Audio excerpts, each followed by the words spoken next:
explode! Whoo! She exploded, guys. She exploded.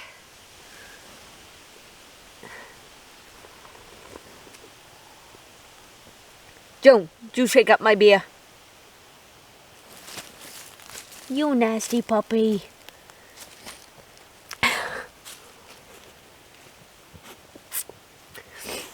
Probably me, I'm sure.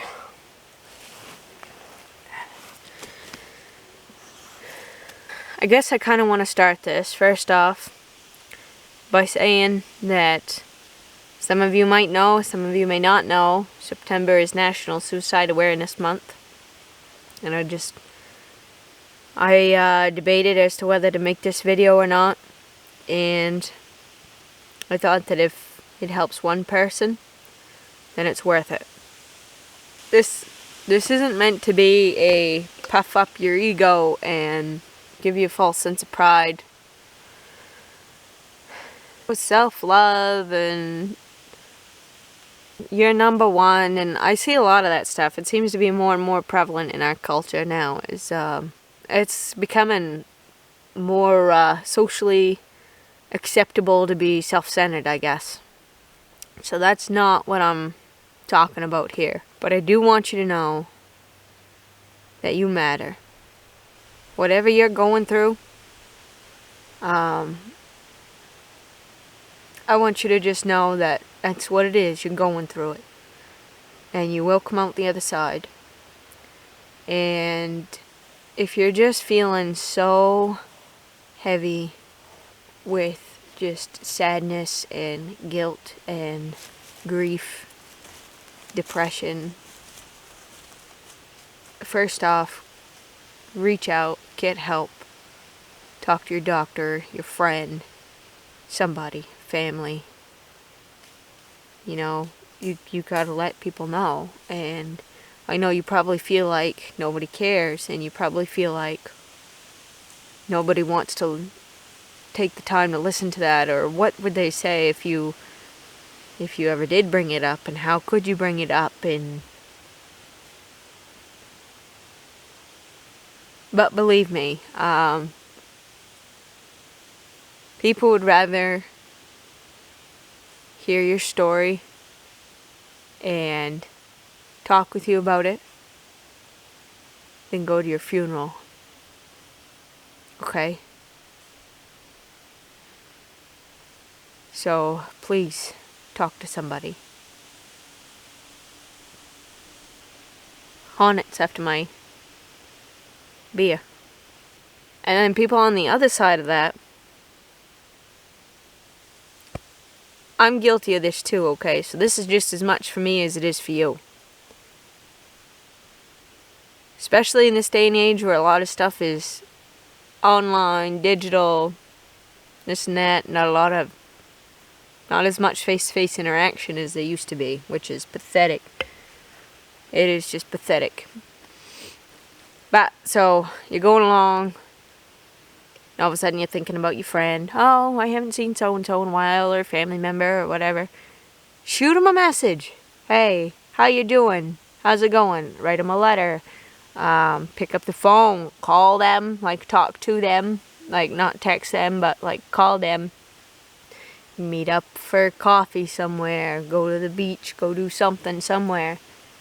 You know, don't just, oh well, you know, I think about you all the time. Like, actually do something.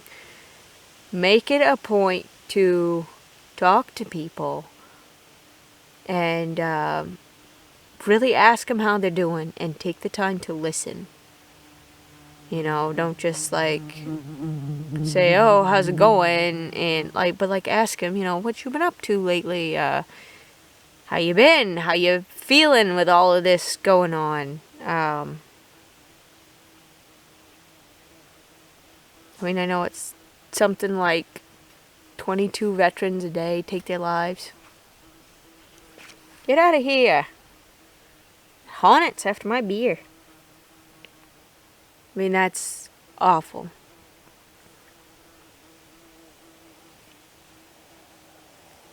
I hate the way our veterans are treated. Or not treated, to be more specific.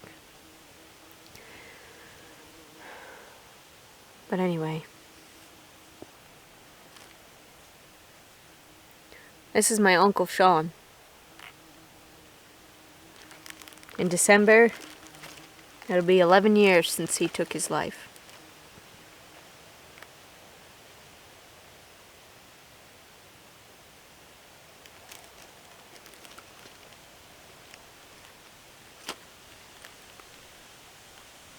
I'll never forget that day.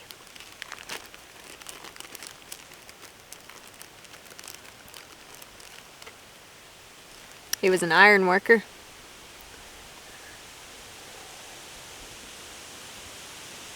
There's Sean, and there's his buddies at work.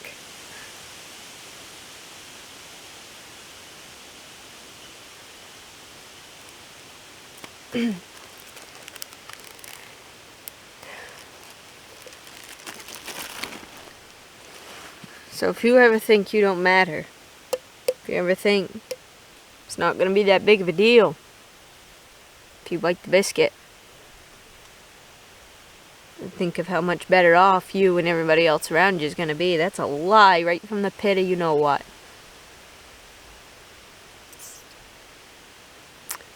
11 years later, I still got questions. I still don't know exactly why. My Uncle Sean, he was 20 years older than me, but I always kind of saw him as like a big brother. He was always doing stuff with us. When I was a kid, he introduced me to the show, the original now, MacGyver. The original, Richard Dean Anderson. I think it's safe to say MacGyver, or Richard Dean Anderson, was my first crush. I watched every episode. When I turned 8 years old, Uncle Sean got me my Swiss Army knife.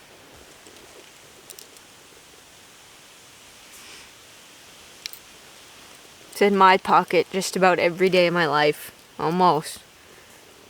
Hardly ever a day when I don't have it with me. Hardly ever a day when I don't use it. So it means a lot to me. He used to dress up in camo with us. We was kids, and both in New Jersey and Maine, because my grandparents lived in New Jersey. And we'd put on the camo, and sometimes we'd have camo, hunter's cosmetic on. We'd run around in the woods, and we'd set, traps for each other, and do like manhunts and whatnot. That was awesome. That was cool. I mean, he was always doing stuff like that with us, and he never told me I couldn't do it because I was a girl or anything like that. Actually, after he passed, and we went to Jersey for his funeral, my grandmother told me that he told her one time that he said, "Mom, I know I'm not supposed to have favorites, so don't tell anybody." But he said, "Becky's my favorite." He always called me Becky. That was my nickname. It's another story how I got that nickname, but he always called me Becky.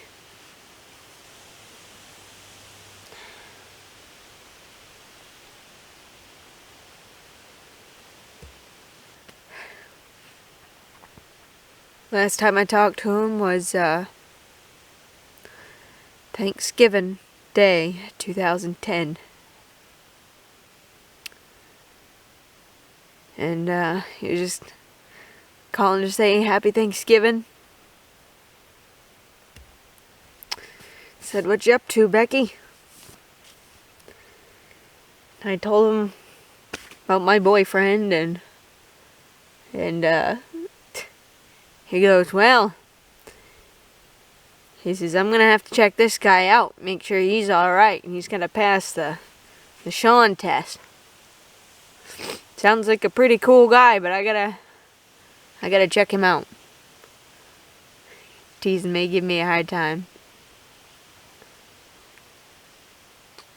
So, I mean, I guess thankfully the last thing I did say to him was, I love you. Can't wait to see you sometime soon.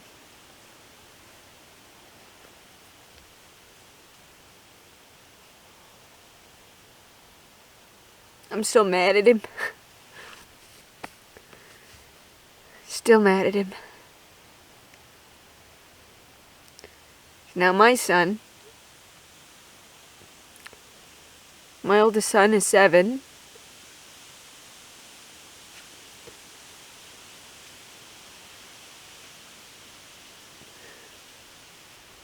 And I introduced him to MacGyver. That new one they come out with had sacrilege in our house, but so I introduced him to MacGyver, and he's watched several of the episodes now. And he's right in love. I mean, he thinks MacGyver's pretty awesome. And his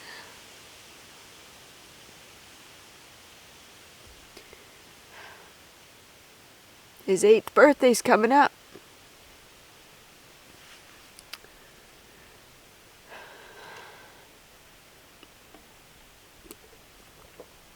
His 8th birthday's coming up, and I'm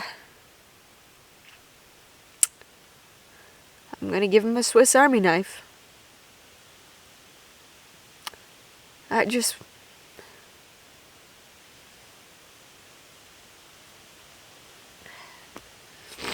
My uncle would have loved him.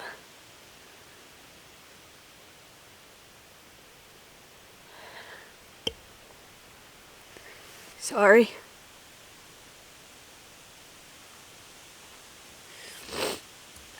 So I just want you to know that if you think the people in your life will be better off without you, that's a lie. 11 years later, and it still hurts.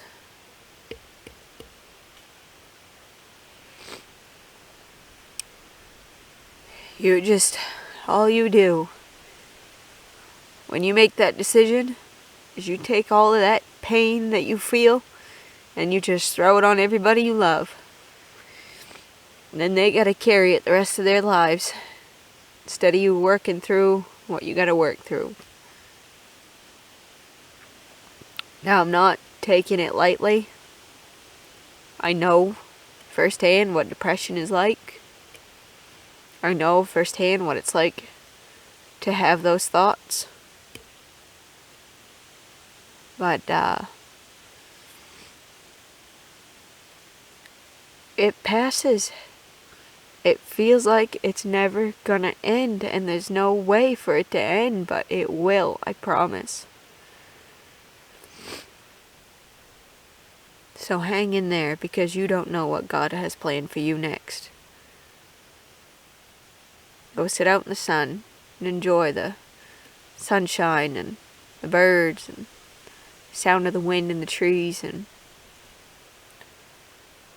get out in nature. Talk to a friend. Look for other people you can help. Make someone else's day better. Write somebody a letter. Go out for coffee with an old friend. Okay?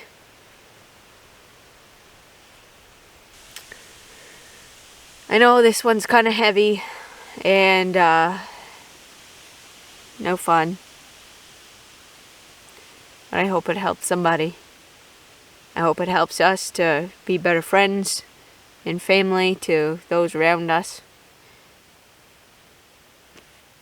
To get off the stupid internet and go see people face to face and ask them for real how they're doing.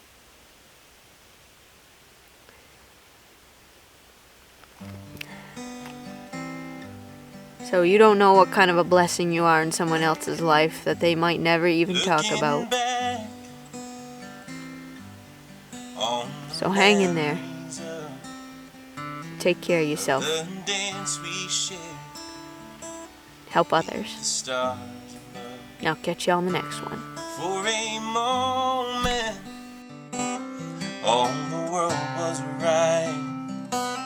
How could I have known that you'd ever say goodbye? And now, glad I didn't know the way it all would end, the way it all would go. Our lives are better left to chance. We could have missed the pain, but I'd have had to miss the